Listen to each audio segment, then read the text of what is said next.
lures them into battles of death. Specifically, the two main Outrider Knights we see upon the high wall of Lothric appear at both points of progression in the area, so perhaps they serve as strategically placed guards in order to hinder our progression, and for Sullivan to keep an eye on the world. When you went through Irithyll, I'm sure you noticed those ghosts that seem to be walking the streets. Well, they likely represent the Outrider Knights before their departure and descent into madness, because two in particular are very interesting. They walk together, one man, one female, and the woman wears the mask of the dancer. Vort was never far from the fleeting dancer who watches over Emma in Lothric's Grand Cathedral. The dancer is far more intriguing than Vort is. The Pontiff ordered her to serve as a dancer, and then he ordered her to serve as his Outrider Knight. He bestowed enchanted swords upon her, one dark and one light, mirroring his own. Eventually, the black eyes of the Pontiff transformed her into a beastly creature, her gauntlets fusing with her own hide. The fascinating thing about the dancer, though, is who she was before she became Sullivan's pet. It's a very popular theory that she is one of the three daughters of Guinevere who appear in the game. Here's the evidence. Her Aurora Veil is said to be an article of the Old Gods, which is permitted only for direct descendants of the old royal family. The dancer's soul can also be transposed to give you the spell Soothing Sunlight, miracle of Guinevere of the old royalty. Guinevere used to reside in Anor Londo, home of the gods, and her line continues in Lothric. So Guinevere was also revered as a goddess of fertility and bounty. Oh, this thing has like freaking precious stones over here. I was wondering why it's like getting smaller. Three sunlight spells is clearly one of them.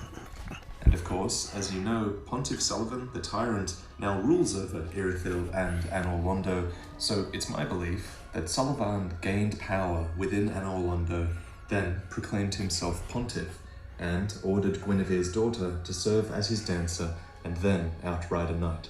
The royal family was usurped and devoured and torn apart by Sullivan, who Yorshka says wrongfully proclaimed himself Pontiff. Even after the family's passing, the Silver Knights looked over their manor and the ruined cathedral. The story behind Pontiff Sullivan's rise to power is told lightly, with only clues peeking above the surface.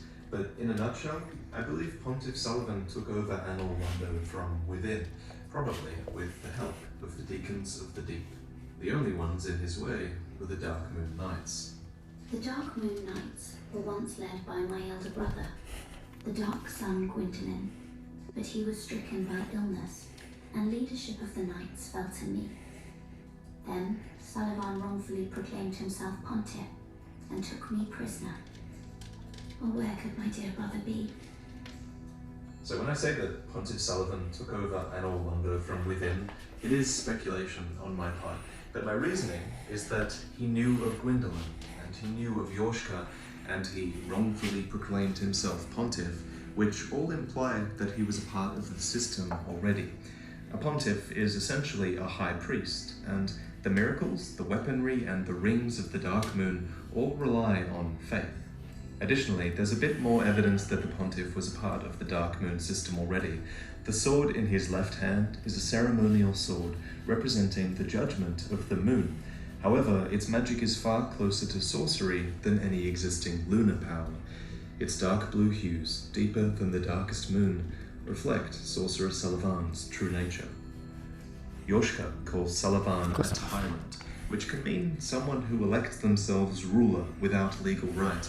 This, along with his greatsword of judgment that references the moon, furthers that idea that he took over from within, the figurehead of a movement that was abandoning their faith in favor of Sullivan's true calling, dark sorceries. And the same sort of shift was happening amongst the Deacons of the Deep, who we find all throughout Anor Londo. Originally, though, they were a group of clergymen dedicated to sealing away the potential horrors of the Deep. Deep Protection tells us that the Deep was originally a peaceful and sacred place, its deacons wearing dark red robes denoting their blessing of fire. Over time, however, the Deep became the final rest for many abhorrent things, and indeed, human dregs were likely some of those things, as the dregs of humanity are said to sink to the lowest depths imaginable, That's cool. forming the bedrock of the world. Those who linger too long on the brink of the deep will often slip, and lurking within the deep are insects which tear open the skin and burrow into flesh. Eventually, those dedicated to sealing away the horrors of the deep succumb to its very power. An example of this is their Tome of Knowledge, which was originally intended to teach divine protection, but it had dark tales added to its pages, making it a thing most profane. And along with this descent, presumably, was Aldrich, Saint of the Deep. A right and proper cleric, only he developed a habit of devouring men. He ate so many that he bloated like a drowned pig, then softened into sludge. So they stuck him in the Cathedral of the Deep, and they made him a lord of sin, not for virtue, but for might. Aldrich was this simple saint who became a hugely powerful being, eventually chosen... This is so freaking cool. Okay. Maybe not, to become a Lord of Cinder and link the fire. The deacon's skirt tells us that the deacons tended to the flame, and I'm perhaps inclined to believe that this meant that maybe they were tending to the flame of Aldrich when he was a Lord of Cinder. And whether this is true or not, we do know that the deacons eventually succumbed to the horrors of the deep, and neither tending to the flame nor the faith could save them. You would have noticed that many deacons cast Dark Soul sorceries, which were imparted to them by Archdeacon MacDonald, an adherent of Aldrich, who was largely responsible for the corruption of the deacons. Archdeacon MacDonald delighted in the cathedral's stagnating souls. For him, they represented the glorious bedrock of this world. Under the guidance of Archdeacon MacDonald, these deacons became both clergymen and sorcerers. The Archdeacon's sin, Whoa. Oh, too much. Was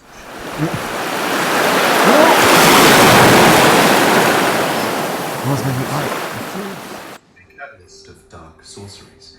The deacons, they still had... No, my artwork. It's gone. Fire any longer. It's all gone. It was an Aldrich, Saint of the Deep, their master. Upon his resurrection, Aldrich, like many Lords of Cinder, ruminated on the fading of the fire. For him, it inspired visions.